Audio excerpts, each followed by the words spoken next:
మన VVIT university absolute discipline, absolute education. నమస్తే, welcome to Suman TV. నేను మీ Sai Bhairi.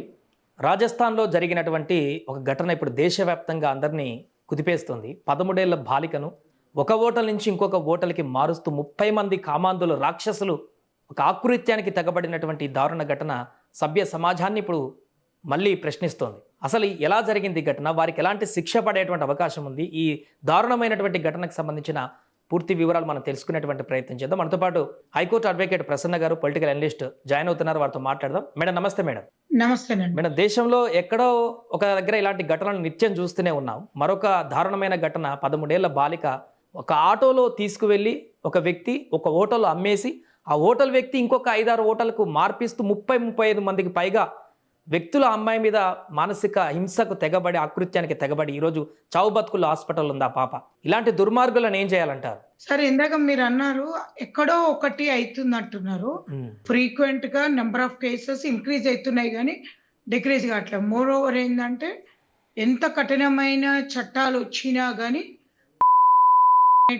Day by day increase అవుతున్నాయి తప్పించి ఈవెన్ రిగరస్ పనిష్మెంట్స్ ఇస్తున్నా కానీ జడ్జిమెంట్స్ చాలా రిగరస్ గా ఉన్నా కానీ పనిష్మెంట్స్ అనేటివి ఇచ్చినా కానీ ఈ కేసులలో భయం అనేది ఎందుకు లేకుండా పోతుంది పబ్లిక్ అనేది పెద్ద క్వశ్చన్ మార్క్. ఇది ఇప్పుడు ఈ అమ్మాయి విషయంలో ఇప్పుడు నాకైతే మీడియా ద్వారా తెలిసింది ఏంటి, అమ్మాయిని ఇట్లా ఎత్తుకొని వెళ్ళి హోటల్స్ తిప్పేసి మళ్ళీ జరిగిందని.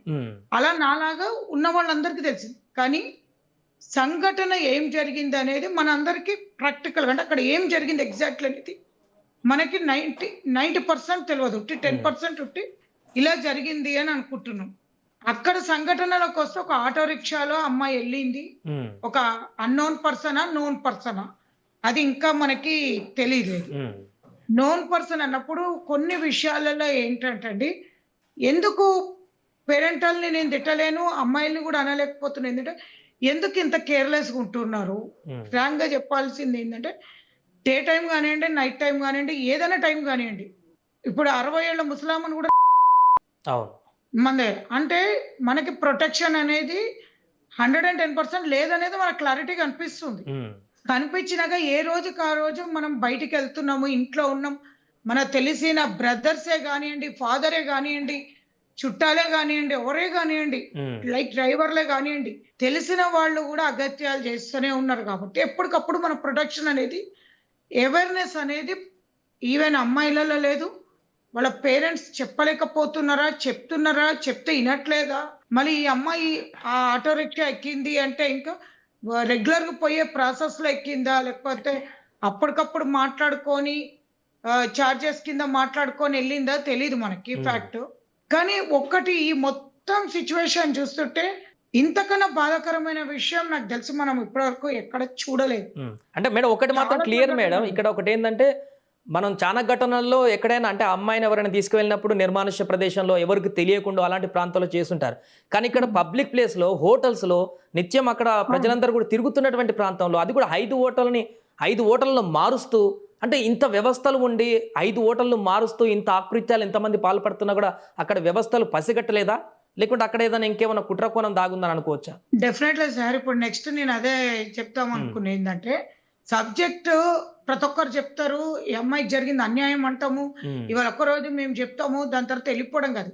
యాక్చువల్ గా రూట్ కాజ్ గురించి ఇవాళ మనం తెలుసుకోవాల్సింది ఏంటంటే, మీరు ఇప్పుడు అడిగిన దానికే ఒక్క ఏరియాకి ఒక పోలీస్ స్టేషన్ అనే దానికి సబ్ ఇన్స్పెక్టర్స్ కానివ్వండి, ఒక 10 నుంచి 12-15 మంది వరకు ఒక్కొక్క ఏరియా ప్రకారంగా 5-10 మందో ఉండడం జరుగుతుంది. అంటే సెక్టార్ కింద విడిపోయినప్పుడు వాళ్ళ జ్యూరిడిక్షన్ వచ్చి చాలా లిమిట్ ఉంటుంది. అంటే పెద్ద కష్టపడాల్సిన అవసరం లేదు. లైక్ ఒక 10-15 కిలోమీటర్స్ రేడియస్ కూడా ఉండదు. ఎగ్జాంపుల్ చెప్తున్నా, హార్డ్లీ 5 కిలోమీటర్స్ రేడియస్ వరకు ఒక ఎస్ఐకి ఉందా అనుకుందాం సెక్టర్. అంటే 5 కిలోమీటర్స్ రేడియస్ లో నీ రేడియస్ లో ఒక సర్కిల్ ఇన్స్పెక్టర్ చూడలేకపోతున్నారా, ఒక హెడ్ కానిస్టేబుల్ చూడలేకపోతున్నారా, పెట్రోలింగ్ వ్యాన్లు చూడలేకపోతున్నారా? ఇప్పుడు ప్రతి పోలీస్ స్టేషన్స్ కి లేడీ కానిస్టేబుల్స్ ఉన్నారు, షీ టీమ్స్ ఉన్నాయి. ఇన్ని మళ్ళీ ఇంకోటి కమిషనరేట్ కూడా చాలా దగ్గరలోనే ఉంటాయి కొన్ని పోలీస్ స్టేషన్స్ కి. తిప్పి కొడితే ఒక 10-15 కిలోమీటర్స్ దగ్గరలో ఉంటాయి, లేదు మ్యాక్స్ టు మ్యాక్స్ 20. ఇంత 20 కిలోమీటర్స్ వేసినా మన చుట్టుపక్కన ఏం జరుగుతున్నది అనేది మాకు తెలియదు అంటే దానంత లేరని మనం అనుకోవాలి. ఎందుకంటే మాకు తెలియదు అనే వర్డ్ వాళ్ళు అనకూడదు. ఏమంటే ఒక ఇంట్లో జరిగింది మాకు తెలియదు అంటే ఓకే, ఒక కాలేజీ లోపల 4 గోడల మధ్యలో జరిగింది అంటే okay some extent. But public place, అది కూడా పబ్లిక్ ప్లేస్ అంటే నీ అనేది రోడ్ కాదు, హోటల్ ఈజ్ ఎ పబ్లిక్. అక్కడ పోయేది వచ్చేది ఉన్న ప్లేస్ లో వీళ్ళు ఆ అమ్మాయి మీద ఏదైతే అబ్యూస్ జరిగిందో ఇమ్మీడియట్లీ వాళ్ళ కూడా ఇమ్మీడియట్లీ ఆ హోటల్ యాజమాన్యం కూడా ఇన్క్లూడింగ్ పోలీస్ వాళ్ళు ఉన్నారు. ఇన్క్లూడింగ్ మాకేం సంబంధం లేదంటే నెగ్లిజెన్స్, ఒక సామాన్య పౌరుడు నెగ్లిజెన్స్ డ్రైవింగ్ మీద ఎట్లయితే ఫైన్ ఉంటుందో ఈవెన్ పోలీస్ యంత్రాంగం మీద కూడా నెగ్లిజెన్స్ ఫైన్ ఉంటుంది కాదు, ఈవెన్ పనిష్మెంట్ కూడా ఉంటుంది. కొని తీసుకొని నేను అదే అంటున్నా, సంఘటన అయిన తర్వాత మీరు చేసేది ఏంటి? సంఘటన అయినాక మీరు పెద్ద షో ఆఫ్ చేసేది ఏముంటుంది? అంటే పబ్లిక్ ని మేము వీళ్ళని ఇట్లా హింసిస్తున్నామని చూపించడానిక ఈ సమస్య. నేను అనేది ఏంటంటే మీ లిమిటేషన్, మీ ఏరియా చిన్న లిమిటేషన్. అంటే ఎగ్జాంపుల్ నేను చెప్తున్నాను, జూబ్లీ హిల్స్ ఏరియా ఉంది. జూబ్లీ హిల్స్ పోలీస్ స్టేషన్ కి ఒక 10 సబ్ ఇన్స్పెక్టర్లు ఉంటారు. 10 సబ్ ఇన్స్పెక్టర్లకి వాళ్ళ ఏరియాలో ఎన్ని నడుస్తున్నాయి, ఏ హోటల్స్ నడుస్తున్నాయి, ఎన్ని ఇల్లులు ఉన్నాయి, ఎంతమంది పబ్లిక్ ఉన్నారు, ఇక్కడ మా దగ్గర ఏం ఇల్లీగల్ గా నడుస్తుంది, లీగల్ గా నడుస్తుంది అనేది వాళ్ళదేదో స్టాటిస్టికల్ గా ఉండదా రిపోర్టు? అంత అంటే నేను అంటున్నా ఆ పోలీసులు కూడా లోపల. నేను ఏమంటున్నా అంటే ఇప్పటి నుంచే చెప్తున్నా, పోలీసులు నెగ్లిజెన్స్ చేస్తున్నందుకు యాక్ట్ జరిగినాక రియాక్షన్ అవసరం లేదు. యాక్ట్ జరగక ముందు ఎందుకు జరుగుతుంది ఇది? ఇంత ఓపెన్ గా ఆటో వాడు ఒక హోటల్ నుంచి ఇంకో హోటల్ కి ఒక అమ్మాయిని, ఒక ప్లేస్ లో అమ్మాయికి అబ్యూస్ జరిగినప్పుడు అక్కడ అమ్మాయి ఫిజికల్ గా పడిపోయి ఉన్నప్పుడు ఇంకొక హోటల్ తీసుకెళ్లేటప్పుడు అమ్మాయిని మూవ్మెంట్స్, ఒక్క హోటల్ కాదు అన్ని హోటల్స్ తిప్పుతున్నప్పుడు ఎట్లా మూవ్మెంట్ జరిగింది అంటే ఇన్ని హోటల్స్ పోలీస్ అండర్ లో లేదా? సరే ఒక హోటల్ సరే అనుకుందాం, ఒక హోటల్ ఇల్లీగల్ గా మాకు తెలియదు జెన్యూన్ ఉందనుకోవచ్చు. ఇన్ని హోటల్స్ సెంటర్ లో ఎట్లా నడుస్తాయి? 200%. ఇంకొకటి ఇదే పొలిటికల్ గా ఇప్పుడు రాజస్థాన్ లో కౌన్సిలర్ల నుంచి కార్పొరేటర్ నుంచి ఎమ్మెల్యే వరకు వాళ్ళు ఉంటారండి. వాళ్ళు ప్రతి ఒక్క దగ్గర తిరుగుతుంటారు కదా, పెట్రోలింగ్ తిరుగుతుంటది. ఇన్ని వ్యవస్థలు తిరుగుతున్నప్పుడు ఒక MP constituency, MLA constituency, councillor constituency, corporator constituency, police constituency plus commissioner constituency, ఇంత హ్యూమన్ రైట్స్ ఉన్నాక మీరు తాడు బట్టి ఇప్పుడు పట్టుకొని వెళ్ళిపోయి హోటల్ కూలగొట్టినంత మాత్రాల దీనికి న్యాయం జరిగింది అనడం కాదు. ఇప్పుడు ట్రయల్ కోర్టులో వాళ్ళకి ఉరిశిక్ష, యావజ్జీవ కారాగార ఉరిశిక్ష ఆన్ ది స్పాట్ పడుతుందండి, నో డౌట్. అంటే మేడం ఒకటి, అంటే మీరు అన్నట్టుగా శిక్షల విషయానికి వస్తే ఇప్పుడు 30-36 మంది అంటున్నారు, అందరికీ ఉరిశిక్ష పడేటువంటి అవకాశం ఉంటుందా, లేకుంటే చట్టంలో లొసుగులు మళ్ళీ తప్పించుకునే అవకాశం ఉంటుందా వీళ్ళలో ఎవరన్నా? ఇప్పుడున్న చట్ట ప్రకారంగా అయితే కాదు, దీంట్లో మెయిన్ అమ్మాయిని కిడ్నాప్ కిందకి తీసుకొని వెళ్ళారు, అబ్డక్షన్, మళ్ళీ సాల్ట్ చేశారు, మళ్ళీ నెక్స్ట్ వచ్చేసి అమ్మాయిని అంటే 30 మెంబర్స్ ఐ థింక్ 30 మెంబర్స్ చేసినందుకు జరిగింది.